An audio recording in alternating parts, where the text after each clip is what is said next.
Welcome back, everyone. July was a good month for the four-factor dividend growth portfolio, as it finished the month with a total gain of 5.14%, in turn bringing its fiscal year return up to 35.7%. These are phenomenal total returns in this portfolio's second year. The S&P 500 did not have a great month in July. As you already know, the rotation out of technology stocks brought about some staggering days for the index. Despite this rotation though, the S&P 500 managed to post a positive total return in July of 1.22%. This was nearly 4% lower than my four-factor dividend growth portfolio. And with that, the portfolio has regained its lead over the S&P 500 in fiscal year 2. The alpha currently stands at 2.57% over the first 9 months, so we have 3 more months to go to lock in this wonderful second year. SCHD had an excellent July, popping up 6.6%. And far outpacing the S&P 500 and modestly beating my portfolio. Following this strong gain, SCHD is now up 25.31% over the last 9 months, but it still finds itself trailing my portfolio by 10.39%. Overall, the four-factor strategy continues to work better than expected. If you recall from my previous updates, the objective isn't to beat SCHD or the S&P 500, but to generate a long-term CAGR of 12%. And of course to generate a growing dividend income stream along the way. July was the 21st month since this portfolio was launched, and its CAGR currently stands at 26.31%. That places the portfolio 15.51% ahead of SCHD, and 1.86% ahead of the S&P 500. Again, beating either of these two benchmarks isn't the primary objective. I look at it as icing on the cake. Let's take a look at the individual components of the portfolio to see how it was able to generate a healthy return in July, despite the more growth-oriented focus of this strategy. To refresh everyone, and for the benefit of new listeners, the portfolio is comprised of 25 high-quality dividend growth stocks, each with an equal weight of 4%. The composition of the portfolio spans several sectors and industries, which affords it a certain level of flexibility should any given part of the market experience a downturn. Much like we witnessed with the tech sector in July. 8 out of the 25 stocks carried the portfolio to a robust return last month.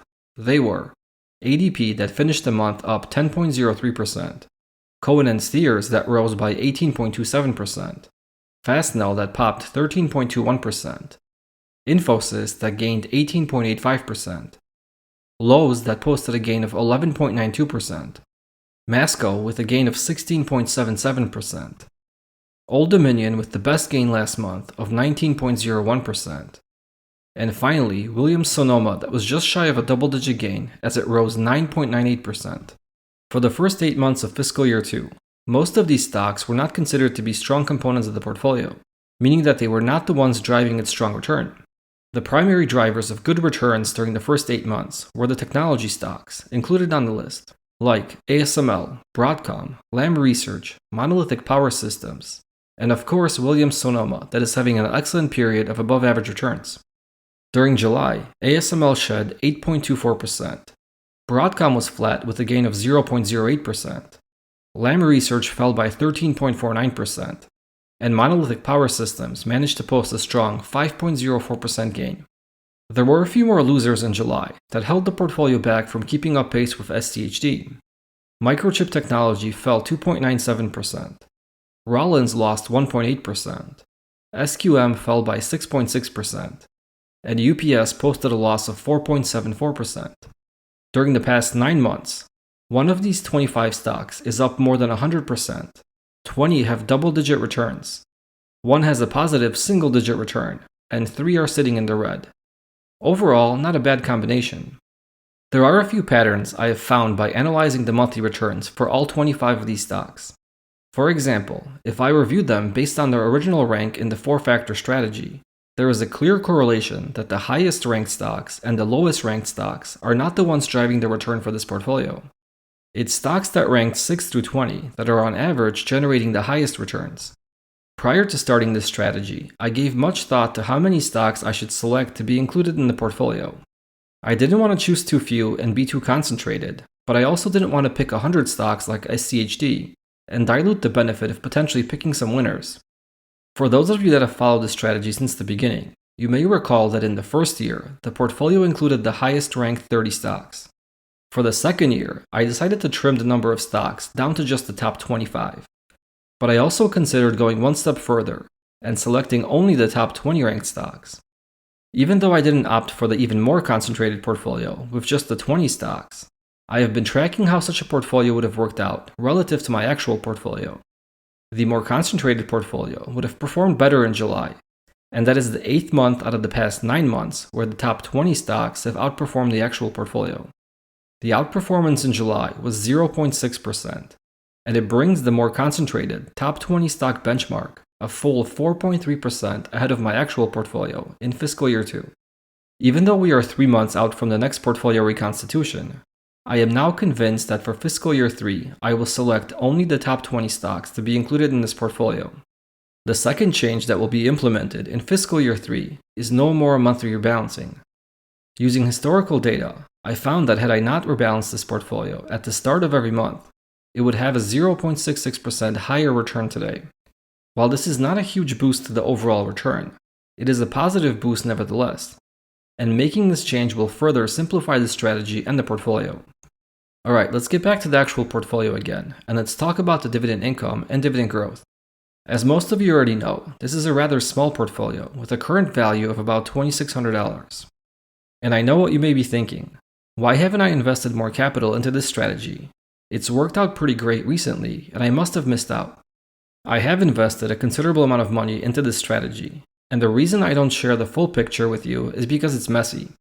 This lone traditional IRA that I am talking about here is an old account that I am no longer adding money to, so it's very easy to keep track of the performance, the dividend income, dividend growth, and it's easy to maintain this portfolio as well. My other, what I would call active accounts, have a lot more activity, which makes tracking the results more cumbersome.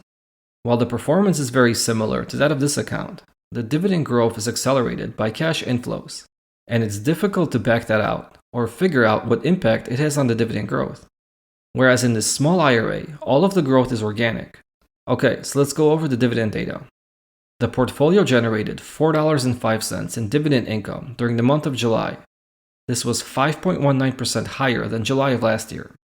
Total dividend income for fiscal year 2 is $42.30 after 9 months. And this is already higher than the dividend income this portfolio generated in fiscal year 1, which was $41.29.